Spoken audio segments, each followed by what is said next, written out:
Hi, I'm meteorologist Tony Petrarca in the Pinpoint 12 Forecast Center. You've clicked on the Weather Now link on this Tuesday afternoon, kind of gray skies and gloomy, some areas of drizzle. We draw our attention to two significant hurricanes, one being Franklin, which is well out in the Atlantic, and this is Idalia, which is getting ready to make landfall on the west coast of Florida early Wednesday morning as a major hurricane. Very serious situation. It'll be unfolding along the Florida coastline on the Gulf side.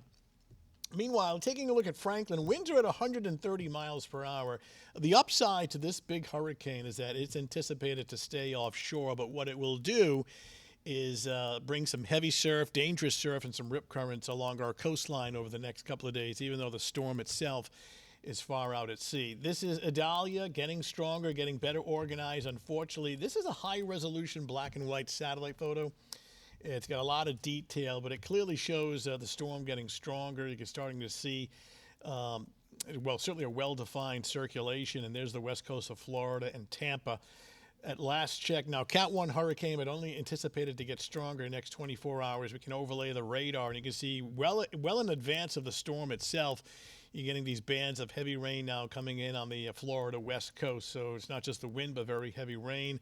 And the bigger concern for the upper part of the west coast of Florida is storm surge, and we'll talk about that in just a second. A new advisory from the Hurricane Center comes out at 5, but here's the latest.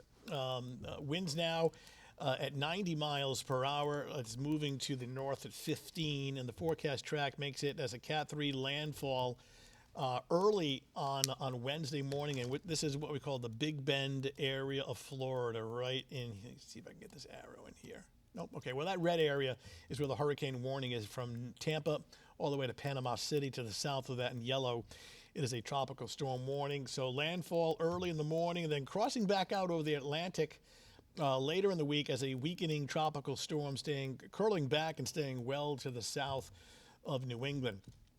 So anticipated to be a Category 3 hurricane. When we look at what's called the Saffir-Simpson scale, which is a scale really from 1 all the way up to 5. So anticipated to be a Cat 3 hurricane, extensive damage, winds anywhere from 111 to 130, storm surge 9 to 12 feet. But we're seeing indications that we may see a 15-foot storm surge. So this is quite simply this push of seawater towards the coastline, almost like a liquid bulldozer, just kind of knocking things, wiping things away from this path of this surge of water. So one of the most destructive parts of the hurricane is this, what we call surge of ocean impinging the coastline. So serious situation unfolding for Florida. Meanwhile, closer to home, we take a look at Providence. And there you go, gray skies, some fog.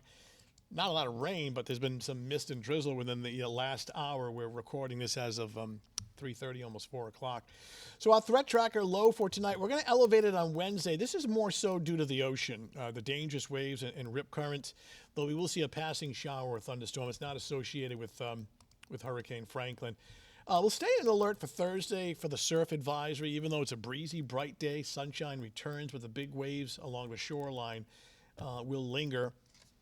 We take a look at, again, there's a high surf advisory just been issued by the National Weather Service, both Wednesday and Thursday. 6 to 8 foot waves, dangerous rip currents, and some beach erosion as well.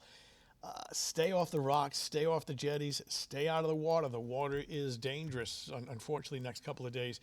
It's not overly stormy tonight, but it is damp and gray with clouds, fog, and drizzle. Temperatures in the upper 60s. Cloudy start Wednesday morning with a passing shower or thunderstorm. Can't be ruled out. Temperatures eventually by 11 a.m., 76. I do anticipate a little brightening of the sky by mid to late day. Skies will turn partly sunny sometime around 3, 4 o'clock in the afternoon. I would still keep the umbrella on standby for a passing shower or thunderstorm, but with a little bit of bonus, albeit partial sun, later in the afternoon. That should boost temperatures into the upper 70s. Dangerous conditions at area beaches with the high surf advisory, the high rip current risk, chance of a shower during the morning and early afternoon. Any sun at the beach would be partial, and not until probably mid to late afternoon. Air temperature in the middle 70s.